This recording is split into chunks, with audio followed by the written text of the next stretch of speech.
نظام حکومت میں بہتری کے لیے ہماری تجاویز۔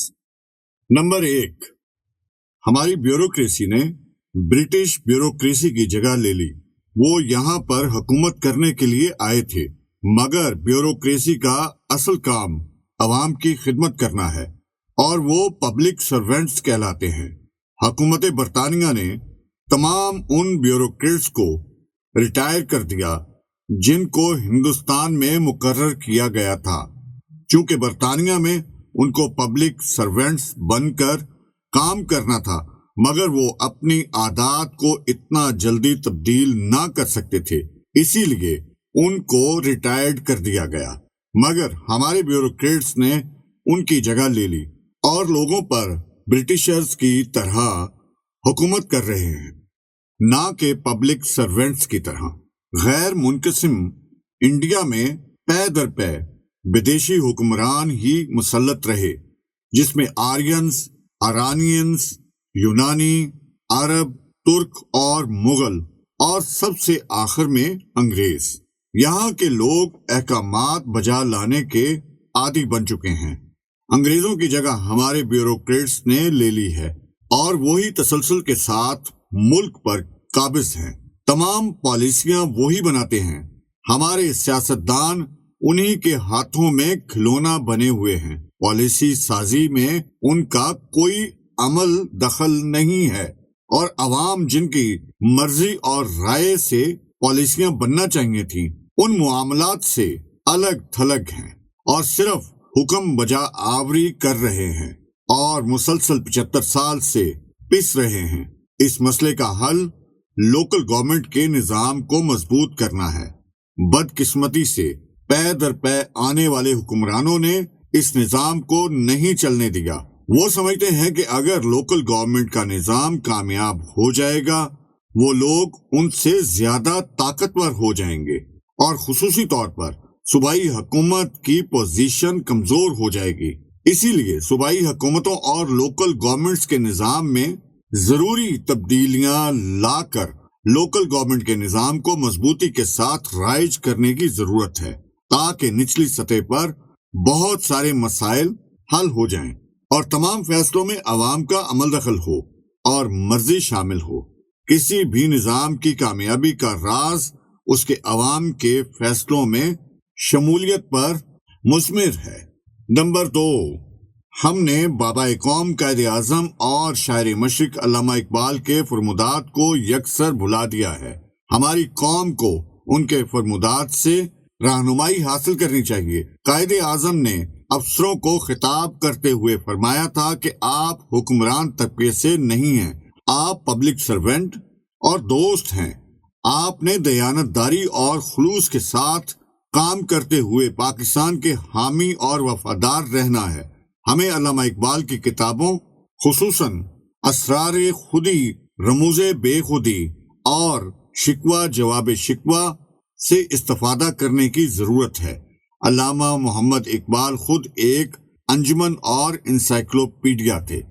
نمبر 3، قائد اعظم نے فرمایا تھا کہ ہمارا معاشی نظام نہ تو کیپٹلزم سے ہوگا اور نہ ہی کمیونزم سے۔ ہمارا اپنا نظام اور معیشت ہوگا، جو دونوں کے بیچ سے ہوگا اور اسلام کے اصولوں کے مطابق ہوگا۔ ہمیں سرمایہ دارانہ اور جاگیردارانہ نظام کو بدلنا ہوگا، مگر ہم نے مغرب کے نظام ہی کو ترجیح دی۔ نمبر 4، جب سے پاکستان بنا یہاں پر نظام اور انتظام کی لڑائی جاری ہے۔ انگریز تو چلے گئے، مگر اپنے نمائندے چھوڑ گئے، جن کے ذریعے وہ پاکستان کو کنٹرول کر رہے ہیں۔ پاکستان ابھی تک آزاد ہوا ہی نہیں۔ تمام اہم فیصلے باہر سے آتے ہیں۔ ان کی تنظیمیں پاکستان میں قائم ہیں۔ یہودی نظام چل رہا ہے، اور پاکستان کی سیاست کو اسی نظام نے جکڑ رکھا ہے۔ ہمیں اس نظام سے نکلنا ہوگا تاکہ ہم اپنے فیصلے خود کر سکیں۔ نمبر 5، بدقسمتی سے قائد اعظم کے بعد ہمیں لیڈرشپ مہیا نہ ہو سکی، جو کہ آزاد اور خود مختار قوموں کو ملتی ہے۔ بے لوث لیڈر ہی قوم کے وقار کو بلند کرتے ہیں۔ اور ترقی اور خوشحالی لاتے ہیں۔ مثال کے طور پر سنگاپور کو لی کو ان یو ایک لیڈر ملا جس نے اس قوم کی کایا پلٹ دی اور دیکھتے ہی دیکھتے 20 سال کے عرصے میں ایک غریب اور پسماندہ قوم سے ایک عظیم قوم بنا دیا۔ سنگاپور کی معیشت کا شمار دنیا کی کامیاب ترین اور ابھرتی ہوئی معیشتوں میں سے کیا جا سکتا ہے۔ نمبر 6، اسٹیٹ بینک پر ہمارے دشمن IMF کو بٹھا دیا گیا ہے، جو تمام مسائل کی جڑ ہے، جو کبھی نہ چاہے گا کہ پاکستان ترقی کرے۔ اس وقت پاکستان کی سوورنٹی کا مسئلہ ہے۔ PM کے پاس بھی اتھارٹی نہیں ہے، سب کچھ باہر سے کنٹرول کیا جا رہا ہے۔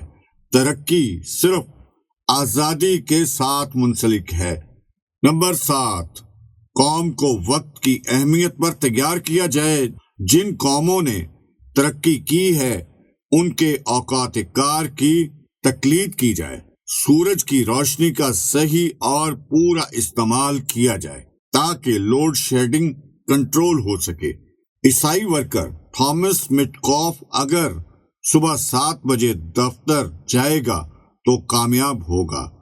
دن کے 1 بجے تولیہ بردار کنیزوں سے چہرہ صاف کروانے والا بہادر شاہ ظفر مسلمان بادشاہ ہی کیوں نہ ہو ناکام رہے گا۔ بدر میں فرشتے نصرت کے لیے اتارے گئے تھے، لیکن اس سے پہلے مسلمان پانی کے چشموں پر قبضہ کر چکے تھے، جو آسان کام نہ تھا، اور خدا کے محبوب رات بھر تو جنگی حکمت عملی پر غور کرتے رہے یا سجدے میں پڑے رہے تھے۔ نمبر 8، ملک میں سیاسی استحکام کی بہت ضرورت ہے۔ ایک کمیشن تشکیل دیا جائے جو ملکی تاریخ سے سبق لے کر ایسی تجاویز دے جس کو متفقہ طور پر منظور کروا کر آئین کا حصہ بنایا جائے۔ نمبر 9، ہمسایوں سے تعلقات کو بہتر کیا جائے۔ نمبر 10، تمام عوام کو متحد اور پلیٹ فارم پر اکٹھا کرنے کے اقدامات کرنے چاہیے۔ ہمیں پنجابی، سندھی، بلوچی، پٹھان کہلانے کی بجائے پاکستانی کہلانا چاہیے اور اس پر فخر کرنا چاہیے۔